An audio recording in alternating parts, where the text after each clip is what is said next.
нәрсе иман деген, ақырет істеріне инан деген, Құдай кешер дегенмен іс бітпейді. Иман шартын білмесе есен деген.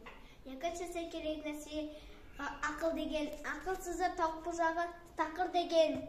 Аз іске ашуланып дінін бұзар, имандығын кәпірлікке сатар деген. Үшіншісі қымбат нәрсе сабыр деген, сабырсыздық мұраттың табыр деген.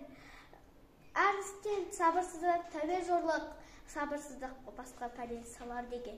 Төртіншісі қымбат нәрсе шүкір деген, шүкір деген нағметке шүкірсіздік күпір деген.